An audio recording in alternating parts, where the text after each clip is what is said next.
തിരക്കേറിയ ജീവിതത്തിനിടയിൽ നിന്ന് ഞാൻ സമാധാനം തേടുകയാണ്. അതെ, a moment to nourish my soul. ആരോഗ്യത്തിനൊപ്പം സൗന്ദര്യവും. സമഗ്രമായ ആരോഗ്യത്തിൻ്റെയും സൗന്ദര്യത്തിൻ്റെയും പുതിയ തുടക്കത്തിനായി മട്ടാഞ്ചേരിയിൽ സ്ഥിതി ചെയ്യുന്ന ആയുർസ്പർശ് ആയുർവേദ ഹോസ്പിറ്റൽ നിങ്ങളേവരെയും സ്വാഗതം ചെയ്യുന്നു.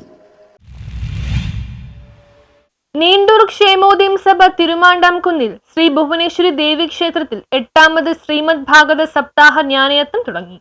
നീണ്ടൂർ ക്ഷേമോദയം സഭ തിരുമാണ്ടാംകുന്നിൽ ശ്രീ ഭുവനേശ്വരി ദേവി ക്ഷേത്രത്തിന്റെ 8ാമത് ശ്രീമദ് ഭാഗവത സപ്താഹ ജ്ഞാനയജ്ഞം നവംബർ 9 തുടങ്ങി. കോളത്തൂർ പുരുഷോത്തമൻ നായരാണ് യജ്ഞാചാര്യൻ. ക്ഷേത്രതന്ത്രി CR മോഹനൻ ശാന്തി വിഗ്രഹപ്രതിഷ്ഠ നടത്തി. ഭാരവാഹികളായ സപ്താഹ കൺവീനർ DP ജഗദീശൻ, സപ്താഹം ജോയിന്റ് കൺവീനർ MP മണിയപ്പൻ, സപ്താഹ സെക്രട്ടറി വിനോദ് KB, ഖജാൻജി ഷമീൻ വിജയൻ, സപ്താഹ ജോയിന്റ് സെക്രട്ടറി സബിൻ MG എന്നിവർ നേതൃത്വം നൽകി. ഭാഗവത സപ്താഹം ചെയ്യാൻ സാധിച്ചു എന്നുള്ളത് നമ്മളുടെ ഈ ക്ഷേത്രത്തിനും ക്ഷേത്രപ്രദേശത്തിനും ഒരു പുണ്യമായി കരുതണം. അപ്പോൾ നമ്മളുടെ ക്ഷേത്രം ഒരു പുണ്യക്ഷേത്രമാണ്. നമ്മളുടെ ഭൂമി ഒരു പുണ്യഭൂമിയാണ്.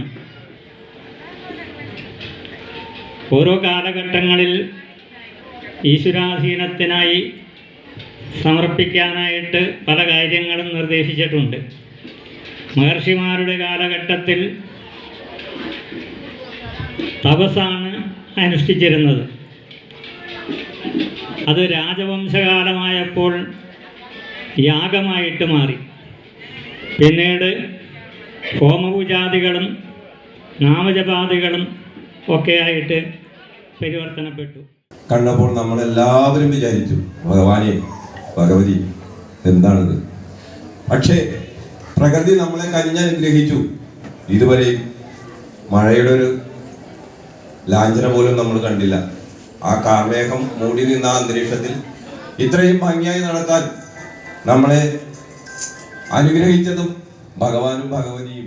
സപ്താഹ ജ്ഞാനയജ്ഞം നവംബർ 16 സമാപിക്കും. News bureau, Paravur.